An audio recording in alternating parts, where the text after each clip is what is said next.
if you would, and turn with me to Psalm 102. Psalm 102.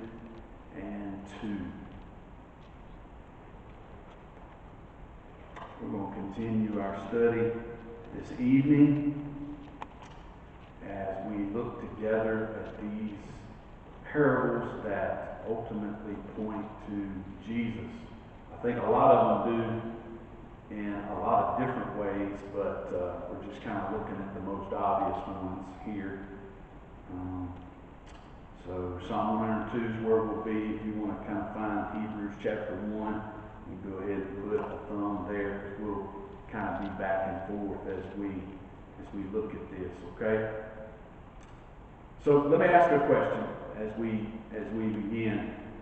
And the question is this: if Jesus needed the Father to speak and encourage him, then how much more do I need him to speak to me and encourage me? When we think about this in terms of disciples and rabbis, we are the disciples and Jesus is our rabbi.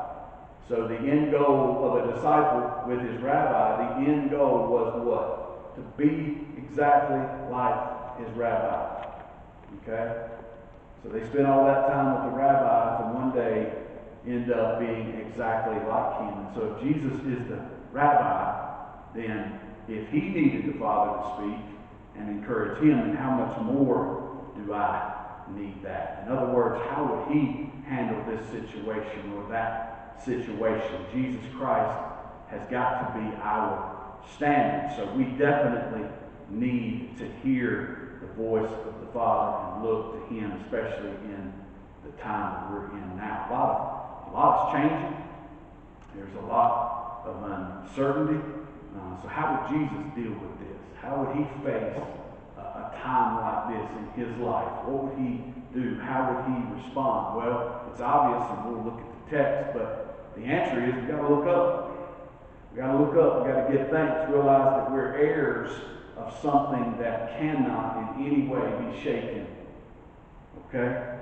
I read this week. I don't know where it came from, but it came from somewhere. I thought it was very interesting. But it said, if you want to be distressed, then just look within. If you want to be defeated, then look back. If you want to be distracted, just look around. If you want to be dismayed, then look ahead into the future. But if you want to be delivered, then look up. Look up. What's next? None of us were expecting this. I said this a lot. If I'd have sat down with you a week before this whole virus thing, and I told you, hey, in a week, we're not going to be able to meet in our church buildings. All of the sports will be completely shut down. Our schools will be shut down, etc., all these different things, and it'll all be the result of something so small it's invisible, we can't even see it. You would have all thought I was crazy, would you not? So we weren't expecting this. And so in light of all the change, in light of all the uncertainty, what are we to do with this, right? Well, we're to look up. We're to focus on the things that will not change. Malachi 3:6, I read that this week. God declares, I do not change. The writer of Hebrews tells us Jesus is the same yesterday, today, and forever. And so I don't know about you, but sometimes in life, we sort of get out of whack, and we're moving around. Seems like we're walking around in quicksand. Well, what's the solution? Find something solid, right? And what is that thing that's solid for you and for me, for us as Christians? Well, it's Jesus. It's God. It's the one who never changes. It's the truth that's always been. It's the truth that always will be. I'm going to go ahead and tell you that Psalm 102, verses 25 through 27, show up in Hebrews chapter 1, verse 10 through verse 12. So write that down. Psalm 102, verses 25 through 27 shows up in Hebrews chapter 1, verses 10 through 12. Okay? That's how we make this connection to Jesus. All right, so I'm going to give you an outline. It's a bit of a weird outline, but at least it's a way that you can kind of follow along with what I'm saying through this passage. First of all, I want to talk to you about this afflicted man that we read about in the text. So let's do that for a moment. Let's read through this psalm together. Psalm 102. It says, "Hear my prayer, O Lord, and let my cry come to you. Do not hide your face from me in the day of my trouble. Incline your ear to me in the day that I call. Answer me speedily. For my days are consumed like smoke, and my bones are burned like a hearth. My heart is stricken, withered like grass, so that I forget to eat my bread. Because of the sound of my groaning, my bones cling to my skin. I'm like a pelican of the wilderness. I'm like an owl of the desert. I lie awake, and I'm like a sparrow along the housetop. My enemies reproach me all day long. Those who deride me swear an oath against me. For I have eaten ashes like bread and mingled my drink with weeping. Because of your indignation and your wrath, for you have lifted me up and cast me away. My days are like a shadow that lengthens, and I wither away like grass. But you, O Lord, shall endure forever. And the remembrance of your name to all generations. You will arise and have mercy on Zion, for the time to favor her. Yes, the set time, or the appointed time has come. For your servants take pleasure in her stones, and show favor to her dust. So the nations shall fear the name of the Lord, and all the kings of the earth your glory. For the Lord shall build up Zion. He shall appear in his glory. He shall regard the prayer of the destitute, and shall not despise their prayer. This will be written for the generation to come, that a people yet to be created may praise the Lord. For he looked down from the height of his sanctuary. From heaven the Lord viewed the earth, to hear the groaning of the prisoner, to release those appointed to death, to declare the name of the Lord in Zion, and his praise in Jerusalem. When the peoples are gathered together in the kingdoms to serve the Lord, he weakened my strength in the way. He shortened my days. I said, O my God, do not take me away in the midst of my days. Your years are throughout all generations. Of old you laid the foundation of the earth, and the heavens are the work of your hands. They shall perish, but you will endure. Yes, they will all grow like a garment, grow old like a garment, like a cloak. You will change them, and they will be changed. But you are the same, and your years have no end. The children of your servants will continue, and their descendants will be established before you. So, wow. I guess as you're reading through that, I mean, there's like, man, where in the world does Jesus fit into all of this? Well, we'll get to that. But first of all, I want to talk to you about this individual, this one who wrote this. Not sure who's the author. It doesn't tell us, as it does in many of them, as far as David. So we don't know for sure who the author is. But what we do know is this man is struggling, right? He's struggling. He feels like his days are vanishing and his life is withering like grass. He's completely dry and he's running on empty. Have you ever been there? Maybe you're there. I know a lot of people that I've talked to recently seem to be in this afflicted state. But he's crying out to the Lord, and he's wondering if the Lord's even listening. Have you ever been there? Have you ever wondered if the Lord was listening to your prayers and your cries? Well, this guy's there. There certainly isn't any instant response coming from the heavens because God is silent at the moment. And this man at this stage, he sees only clouds, and they're thick, and darkness is hovering around, and his vision is blocked from seeing the heavens. So he's the afflicted man. Seems like we're living in times where people are experiencing affliction. People are experiencing a lot of adversity in different ways, and how this pandemic is impacting their lives. But in the midst of his honesty and pouring out his heart to God, all of a sudden, and this is kind of a second point that you can write down, this ray of light comes piercing through. So you've got this man in affliction. He's crying out to the Lord. And in the midst of this ray of light comes piercing through the situation, through the dark clouds, and through the moment that he's experiencing. Suddenly there's change, and you see that. First 11 verses. He's crying out. He's talking about his current circumstance. But then verse 12, something changes. This ray of light pierces through. Truth comes. Revelation comes. And now all of a sudden,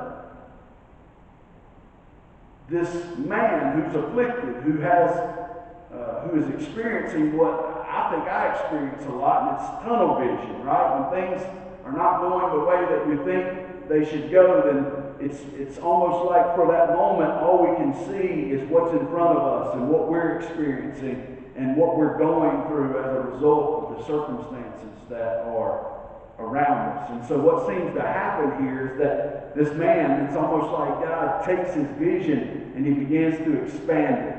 And so now all of a sudden he begins to see and focus in on the bigger eternal picture. So in his affliction he cries out. And so this ray of light comes piercing through, this truth, this revelation, this opportunity to see things from the bigger eternal picture of what is going on. And so how did this man, how was he helped? Well, look at verse 12. Think about it. In spite of what's going on, in spite of the way he feels, in spite of where he thinks God is, verse 12, but you, O Lord, will endure forever. In the remembrance of your name to all generations, you will arise and have mercy on Zion. For the time to favor her, yes, the set time has come. For your servants take pleasure in her stones and show favor to her dust. And so you can kind of break this down. And so the truth of God, this revelation brings about the bigger picture. So I want you just for a moment to think about this in your own life. So God shows up for this man and does this. And so in the same way, you think about Jesus and how he did this for his guys, for his disciples. Think about the privilege that God has given us to come alongside of people that we may meet along the journey and help them see the bigger picture. Right? Because honestly, right now, you look at all the emotions that people are feeling, the frustration, the fear that they're experiencing, it's because all they see is this. They're not thinking about the bigger picture of, hey, what's God up to? God is in control, is he not? So what's God doing? What's God trying to teach me through this particular circumstance? So in light of this individual and his affliction, where it seems like that a lot is against him, all of a sudden, this idea, this revelation, but you, O Lord. So no matter what the circumstance, the child of God always has hope. The child of God always has purpose. So whatever that situation might be, we have the opportunity to say, but you, O Lord, you sit enthroned forever. You shall endure forever. You know, we use that phrase, God is on the throne, and sometimes it can just kind of be church talk, can it not? We might say, yeah, I hate you lost your job, brother, due to the coronavirus, but guess what, man? God is on the throne, right? He's on the throne. We say that, but has it just kind of become so commonplace in the way that we talk that we don't really think about that? It comes back to what Jesus would say oftentimes, he who has ears to hear, let him hear what the Spirit is saying to the church. Because obviously in the situation of this man who was afflicted, the fact that the Lord would sit on his throne forever obviously made a big difference. Because here's the thing, he does care. He does care about where you're at and what you're experiencing and what you're going through. Nothing takes him by surprise. As a matter of fact, if you take time to study out Isaiah 30, verses 20 through 22, I believe it is, if you study those verses, you'll find that God refers to adversity. He uses the phrase, the bread of adversity and the water of affliction. And so let me ask you, what are bread and water to you?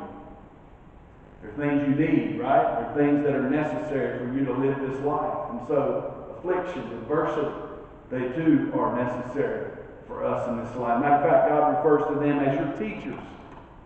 That's what he calls them in Isaiah 30. They are your teachers. And what are they teaching you? They're teaching you to learn to hear the most important voice of all voices, and that's God's voice that is behind you saying, go right, and saying, go left. Right? Because what do adversity and affliction do? What's the point? The point is to humble us. The point is to say, hey, we need God more than we need anything. We need to hear his voice more than we need to hear any voice in our lives telling us which way to go. They are our teachers, and God allows those things. And so when we use that phrase, God is on the throne, we can't just say, well, I've always heard that, and not sit and meditate on it and think about it. Yes, God is in control, and God does care, and God does have a plan. He also uses that phrase there, in the remembrance of your name to all generations.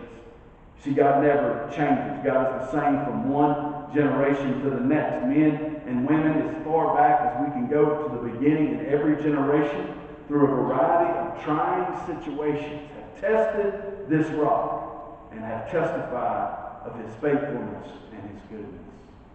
And then it says, you will arise, O God, and you will have mercy. In other words, this is not going to last forever. Right? So it's kind of like this past weekend, there was a lady that was asking me to pray about a situation. And I said, all right.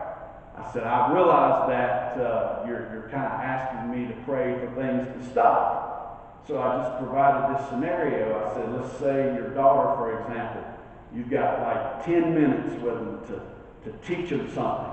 And you got 10 minutes to say it, and that's all you got. And it's going to take you 10 minutes to say it all. And let's say I show up at the 9th minute and I start to interrupt, and you be like, stop. Don't bother me. I got 1 minute left. I've got to finish what I've got to say to my daughter, right? So think about that in terms of the trials and the tribulation that we face that God allows in our own lives. We're begging God, please stop it. But you got to understand from his perspective, as the one who sits on the throne, as the one who's in control, as the one who says that your affliction and your adversity are like bread and they're like water. They're your teachers, right? There's an appointed time for that, right? So I know that's not the easiest thing for us to accept. We got to let that trial have its work in our lives. Okay? It's not going to last forever, though. So we find these ideas are able to expand the vision of this man who is afflicted to see the bigger eternal picture of what's going on. And as you read down verses, you can go back home and do this, but go back and just reread verse 16 through verse 22.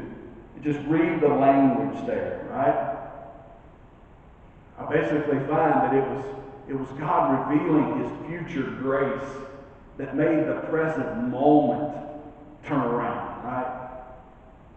You know, people talk to me all the time. They're trying to figure out, hey, how does the coronavirus fit in end times and all these different things? And they want to know how it fits. Is Jesus coming and all this stuff and everything that's going on? And people are talking about Bill Gates and this chip that he's coming out with and it being connected to some sort of vaccine and all that. Everybody wants to know, is this the mark of the beast and all that kind of stuff, right? So we want to try to know that, but it's kind of like, here's a challenge that I have. If you go to Revelation, right, and have you ever thought about why it's given the name, don't turn there, but have you ever thought about why it's given the name, the Revelation? Because it's the revelation of the Antichrist, right? Is that what it is? What is it? Revelation of Jesus Christ. It's the revelation of Jesus Christ. That's what it's all about. And I mean, think about that, those who actually live these times in their lives, how valuable the information, the truth of the revelation will be for them. Right? Imagine how valuable that will be. to have it and to know it and to know that it's there. That bottom line, at the end of the day, guess who the victor is? It's Jesus. So you don't have to ever be put in a situation and pledge allegiance to the enemy, right? And that's the thing about the mark of the beast that people don't understand, is that it's not going to just come on you accidentally. The mark of the beast is associated with allegiance to the beast. And so you're going to have to literally make a decision, declare an allegiance to the enemy over what you believe currently to receive that mark. It's not going to come upon you accidentally. They're not going to sneak it into you because you need a vaccine and all this. They just read the text. Read Revelation 7. Read Revelation 14. But so many people are so confused about that. The beauty of the book of the Revelation of Jesus Christ is that it reveals to you He's the victor. That God will do this in spite of this. God will do this in spite of this. God will do this. He's the victor of all of it, right? And so when you read these verses like verse 16 through verse 22, you see God revealing this future grace. It's like He's reminding this afflicted man of the ultimate plan of God. And so it's like, man, I don't need, and you don't need, and none of us need to fear anything. We don't need to be frustrated because He's sitting on the throne. He's in full control of all things. Right? And so this time, more than ever, we need to be tuned in and available to how God might want to use us and speak through us and work through us to help people get that bigger picture. Right? Because the ones in fear, the ones that are frustrated, are those who've got tunnel vision for a moment, and they just need somebody to come along and love on them and bring some light in their darkness. Bring some truth to dispel the fog that has created a lot of the darkness in their situation. And so anyway, you think about this ray of light that pierces through. That's kind of all under that point. Now, another thing, this is kind of a third idea that I want to talk, and I want to put this point in question. But the question is, who is speaking to whom here? So we've already read verses 23 through 28. What I want you to do now is I want you to flip over with me to the book of Hebrews. This is where this gets really, really cool. Hebrews chapter 1.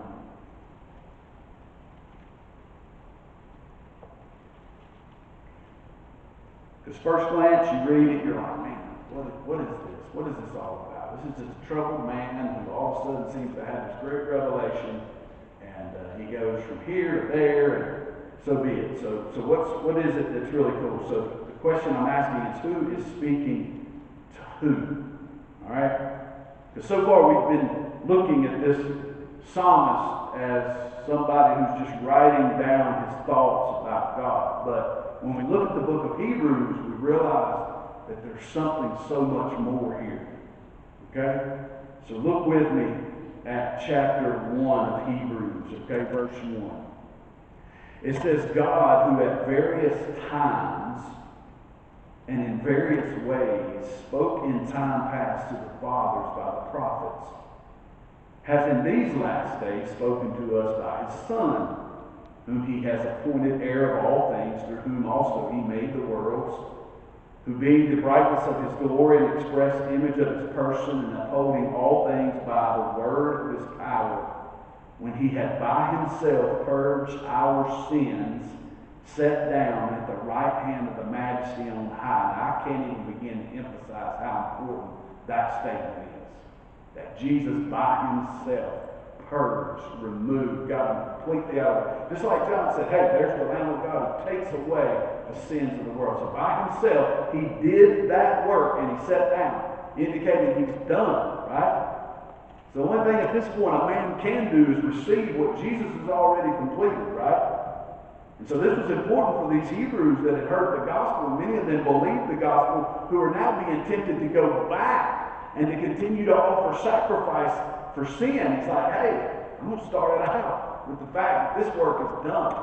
The shadow, the substance of the shadow, Jesus has shown up and has accomplished this, and He's sat down.